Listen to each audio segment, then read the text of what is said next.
तो आज हम करेंगे हिंदी कहानी में प्रेमचंद का योगदान। जैसे कि प्रेमचंद के बारे में कहा गया है कि प्रेमचंद ने हिंदी उपन्यास की क्रमभूमि ही नहीं बदली, उसका कायाकल्प भी कर दिया। प्रेमचंद ने अपने 20 वर्षों के लेखन काल में लगभग 300 कहानियाँ लिखी। माना जाता है कि उन्होंने सिर्फ 20 वर्षों में ही हिंदी कहानी को परिपक्वता के उस स्तर पर पहुंचा दिया जहां तक पहुंचने में अन्यथा 100 साल लग जाते। जहां तक पहुंचने में हमें लगभग 100 साल लग जाते। हिंदी कहानी की दुनिया में प्रेमचंद ने मुख्यतः निम्नलिखित बदलाव किए हैं। वो हैं कि नंबर 1 है कि प्रेमचंद पूर्व हिंदी कहानी आदर्शों, उपदेशों और मनोरंजन तक सीमित थी। उदाहरण के लिए रानी केतकी की कहानी जैसी रचनाएं मनोरंजन के लटकों झटकों से भरी थी, तो एक जमींदार का दृष्टांत जैसी कहानियां उपदेशात्मकता से भरी थी। प्रेमचंद ने इस कहानी परंपरा को सामाजिक यथार्थवाद से जोड़ा और देखते ही देखते हिंदी कहानी भारत के ग्रामीण कृषक और वंचित समाज का प्रतिनिधित्व करने लगी।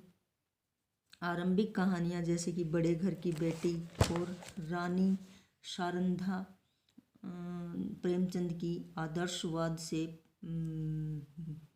युक्त नहीं हो पाई, यानी कि प्रेमचंद जी आरंभिक कहानियों में आदर्शवादी थे। उनकी कहानियों में हमें आदर्शवाद की झलक दिखाई देती है, किंतु अंतिम दौर तक आते आते उन्होंने पूस की रात और सदगति और कफन जैसी कहानियां लिखकर हिंदी कहानी परंपरा को चरम यथार्थवाद तक पहुंचा दिया। दूसरा नंबर है कि प्रेमचंद से पहले हिंदी कहानियों का विषय वैविध्य सीमित था। कुछ ही विषयों जैसे कि नारी सुधार, देश प्रेम, बाल सुधार आदि पर ही कहानियां लिखी जा रही थी। प्रेमचंद ने अपनी कहानियों में तत्कालीन भारतीय समाज की लगभग हर समस्या को उठाया और उनकी कहानियां भारतीय समाज का एल्बम बन गई। उदाहरण के लिए बूढ़ी काकी, वृद्धों की समस्या, ईदगाह अभाव से ग्रस्त बच्चों की समस्या, पूस की रात गरीब किसान की समस्या, कफन में गरीब और भूख की समस्या, सदगति दलितों के शोषण की समस्या, अलग योद्धा संयुक्त परिवार के टूटने की समस्या, नया विवाह बेमेल विवाह की समस्या और गुल्ली डंडा सहजता छिन जाने की समस्या, शतरंज के खिलाड़ी राजनीतिक जिम्मेदारियों से दूर भागने की समस्या हम देखते हैं। अगला नंबर 3 है कि कहानियों के शिल्प के स्तर पर प्रेमचंद सबसे गहरा बदलाव चरित्र योजना के स्तर पर किया। उसने पहले की कहानियों में उनसे पहले की कहानियों में चरित्र प्राय एक आयामी या अस्वाभाविक होते थे। वे या तो अच्छे होते थे या फिर बुरे होते थे। प्रेमचंद की शुरुआती कहानियों जैसे कि रानी शारंधा में ऐसा चरित्र झलकता है, किंतु क्रमशः वे समझ गए कि कोई भी व्यक्ति केवल अच्छा या केवल बुरा नहीं होता। विभिन्न व्यक्तियों में अच्छाई और बुराई का अलग अलग अनुपात होता है। यही कारण है कि प्रेमचंद के अधिकांश चरित्र सहज और स्वाभाविक बने, न कि कठपुतली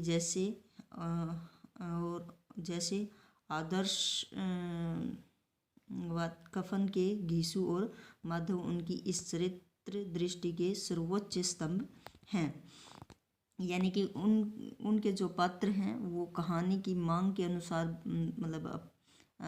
बदलते हैं, न कि लेखक जैसा उन्हें करवाना चाहे वैसा वो करते हैं। यानी कि प्रेमचंद की कहानी जो पीछे अंतिम उनकी कहानियाँ देखें तो उसमें क्या है कि उनके जो चरित्र हैं वो स्वतंत्र हैं, परतंत्र नहीं हैं। प्रेमचंद ने दूसरा परिवर्तन हिंदी कहानियों की भाषा में किया। उनसे पहले की हिंदी की दो शैलियों को लेकर असमंजस में थी। कुछ लेखक उसी तत्सम और संस्कृतनिष्ठ हिंदी शैली के समर्थक थे जिसका प्रयोग राजा लक्ष्मण सिंह ने शकुंतला नाटक में किया था, तो दूसरी तरफ कुछ लेखक उस फारसी निष्ठ शैली का अनुसरण किया जिसका प्रयोग राजा शिव प्रसाद सितारे हिंद बनारस अखबार में कर रहे थे। प्रेमचंद महात्मा गांधी की इस राय से सहमत थे कि हिंदी का लोक प्रचलित रूप अर्थात हिंदुस्तानी ही साहित्य में प्रयुक्त होना चाहिए। यद्यपि रानी सारंधा जैसी कहानियों में तत्समी हिंदी दिखती है और शतरंज के खिलाड़ी और ईदगाह भाषा का उर्दूपन झलकता है, किंतु यह कथा वस्तु की मांग के कारण हुआ है, भाषाई पूर्वाग्रहों के कारण नहीं। उनकी अधिकांश कहानियों में हिंदुस्तानी शैली की ही व्यक्त हुई है और यह भी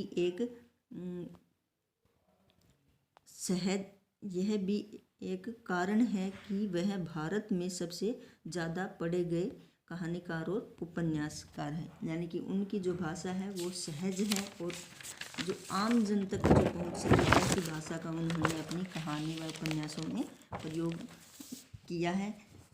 ये तो सहज ही है कि अगर हम जो भाषा बोलते हैं वो भी हमें लेखन में हमें अगर हमें पाई जाती है तो वो हमारे लिए थोड़ी सरल हो जाती है। तो आगे नंबर 5 में प्रेमचंद ने हिंदी कहानियों में मनोविज्ञान के प्रयोग की शुरुआत की थी, किंतु उनका मनोविज्ञान का प्रयोग प्रसाद, जैनेन्द्र और अगे से अलग है। जहाँ प्रसाद की रुचि अभिजन वर्ग के मनोविज्ञान को समझने में है और जैनेन्द्र व अगे सिगमंड फ्रॉयड की सैद्धांतिकी में है। यानी कि सिगमंड फ्रॉयड एक लेखक थे, उनका जो सिद्धांत था उनको ये मानते थे। वहीं प्रेमचंद की रुचि आम आदमी के सहज मनोविज्ञान में है, जिसे समझने के लिए ग्रंथों की नहीं बल्कि परिपक्व अंतर्दृष्टि की जरूरत होती है। गुल्ली डंडा और सभ्यता का रहस्य कहानियों में उन्होंने मध्य वर्गीय मनोविज्ञान का चित्रण किया है।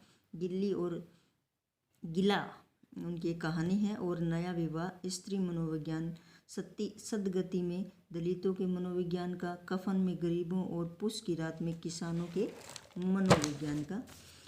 तो कुल मिलाकर यह कहने में कोई अतिशयोक्ति नहीं है कि प्रेमचंद ने हिंदी कहानी की कर्मभूमि ही नहीं बदली बल्कि उसका कायाकल्प भी कर दिया। यही कारण है कि सैकड़ों कहानियों के आगमन के बावजूद वे आज भी सबसे अधिक हिंदी कहानी सर्वाधिक उनका जो हिंदी कहानी का जो साहित्य है वो सर्वाधिक समादृत है और वे एक मतलब विराट उपन्यासकार या कहानीकार कहे जा सकते हैं। धन्यवाद।